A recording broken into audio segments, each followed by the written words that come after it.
Hello and welcome to my Learn With Me Minifreak series. This is episode 20, Closing Thoughts. So we've designed a few sounds, we've talked about all the features of the synthesizer, and I think we've hopefully got a good feel for how the synthesizer is working. So what I'd like to share with you today are my overall thoughts on the synthesizer and a couple of comparison points. So first, how do I feel about the synthesizer overall? Well, I like the synthesizer. I think the synthesizer is a good balance between easy to use and flexible. I think the build quality is good enough for the price point. I think the keyboard feels fine. I think all the controls feel fine. I think the mod matrix gives you a lot. I think the wave shaper LFOs give you a lot. So that is to say, I think this is a good synthesizer.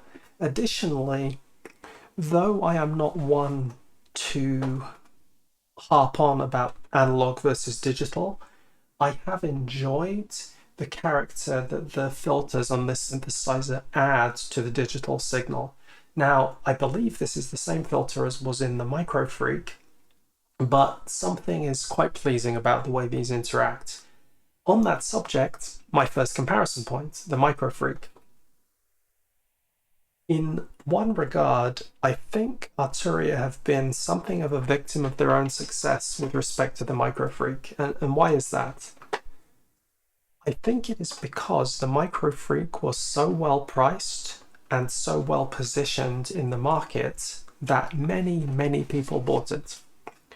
This meant that when people came into the market for a slightly more expensive synthesizer, they were thinking about things like the Minifreak XD, like the Hydra Explorer, or the Minifreak.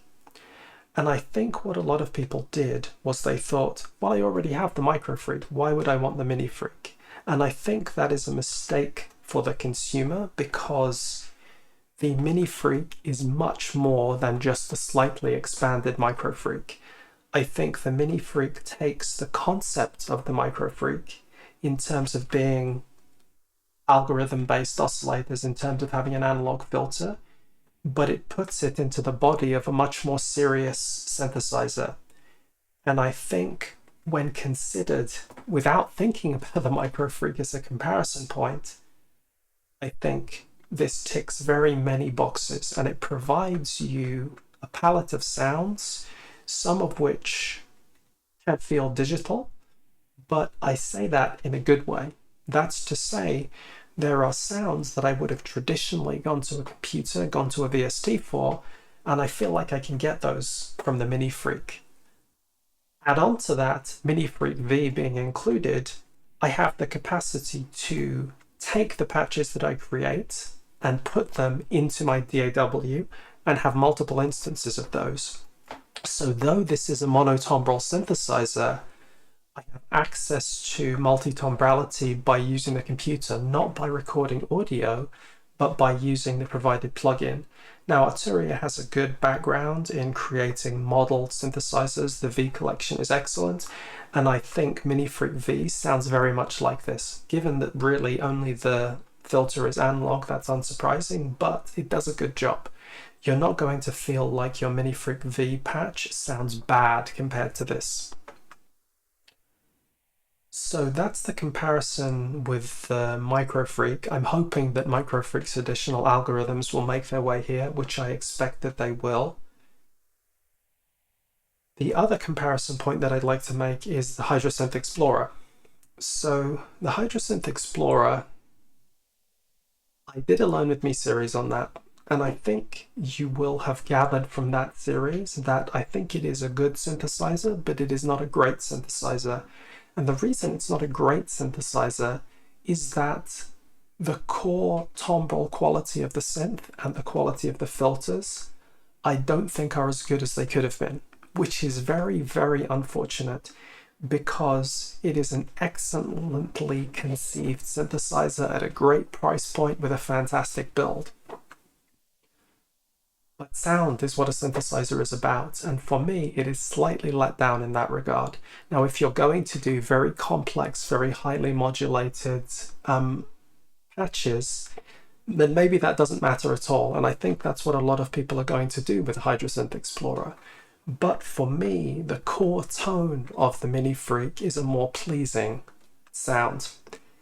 If the Minifreak had a poly aftertouch keyboard like the Hydra Explorer did, then I think it would be an absolute no-brainer. The Minifreak would be the only game in town, even though the modulation possibilities and the macros are far deeper on the Hydra Explorer. One of the things that I don't like about the Arturia Minifreak in comparison to the Hydra Synth is the need to use the menus. Now, one of the things that I disliked about the Hydra Explorer was that everything is behind a menu, but the menus are very, very shallow. It's a button press and an encoder turn. And yes, the Explorer only has 4 encoders, the other models have 8. But for live sound design, for doing a performance where I would like to manipulate the sound versus making macros, that's far less convenient. And that is a much less good match for what I like to do with respect to a synthesizer and with respect to sound design. What I don't like in the Minifreak then is that there are far more panel controls. Excellent. But when you get into the menus, unlike the Hydra Synth, which has a very consistent experience and a very easy way of navigating and a way that you can build some muscle memory around, that is not the case in the Minifreak. We have this sound edit menu with a bunch of subsections that I have to scroll through. I have to click and go into them, scroll through, click, make a change. You have to press the button for that change to take effect, even though you'll actually hear it being previewed as you jog through. So if you're not thinking and you move into another section, it just undid what you did. I can understand why. I can understand that they want you to be able to test the change and not apply it. But I found the experience unfortunate. That's to say that it is a synthesizer where when you are on the panel, it is really excellent to work with. Once you have to go into the menus, it's a little less excellent to work with. Mod Matrix. A few things I'm not entirely happy about. One is when you are on the second page, for example, of the modulation routings, there isn't a way, as far as I can tell, to pick one of the modulations from the first page as a destination. So that's a slight limitation that I didn't expect to reach. Other than that, though, you have a very large number of modulation slots, which gives you a lot of scope. Macros, I think, are excellent. I'm happy with the touch strips. I like the LED strips. Then the sequencer and the ARP. I think the sequencer and the ARP were strengths of the Microfreak, and I think they have built upon that strength. And for me, as a performance synthesizer, this section is really fantastic. I think unlike a lot of synthesizers where a sequencer feels like a second thought, in this regard, to me, this sequencer and this arpeggiator, they feel like a core part of the value that this synthesizer is here to offer you. So, other comparison point I mentioned was the Minilog XD. The Minilog XD, I think the core analog engine is good, but because they went analog, it's limited to 4 voices. Not that you can't play a 4-voice synthesizer, but I think this is priced to be a synthesizer for a beginner who's going for something that isn't a mini synth as a first synthesizer, or an intermediate or advanced synthesizer user or musician who wants additional voices. I think the availability of 6 voices and that 12-voice paraphonic mode really raised the Minifreak up, and similarly the Hydra Synth, you have 8 voices, so 4 voices feels a little lacking. The digital oscillators in the Minilog XD, excellent feature, but because they are not laid out on the panel, you're in a menu the whole time if you're modifying them, which I find very unsatisfactory. Additionally, the Minilog XD is a little lacking in terms of modulation sources and destinations, and it doesn't have a mod matrix. So again, to me, that is a big weakness there. One of the strengths of the Minilog XD, I would say, are the excellent sounding effects. So the effects really do sound great. And you can load in additional effects, which is a great feature, but in my use of that synthesizer, I didn't find myself wanting to delve into the user effects because you ended up going in a menu to modify them, because people tend to put additional parameters. The same thing with the oscillators. So from my perspective, if I were to rank those three synthesizers for my use, I would say I'd be least inclined to get the Minilog XD. Next, I would put the Hydra Explorer, and next I would put the Minifreak. Who would I say would consider them differently?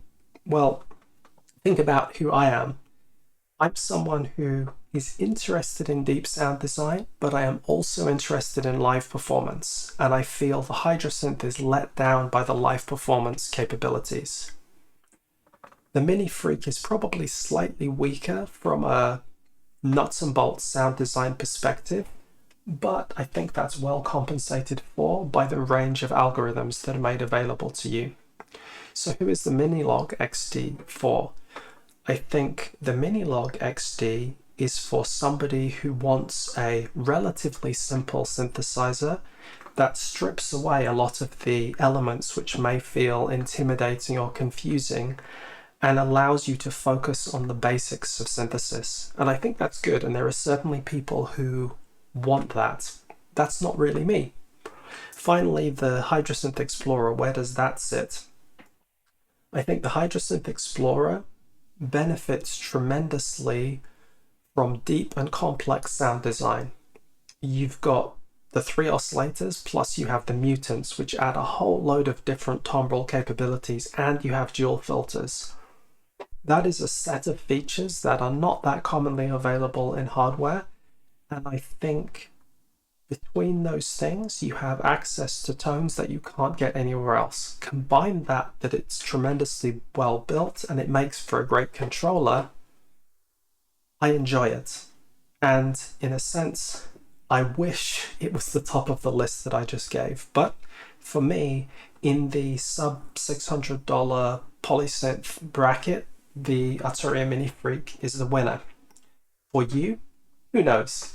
In any case, that just about wraps up the series. I hope you've enjoyed it. Thank you for joining me throughout the series. Thank you for joining me today, and goodbye.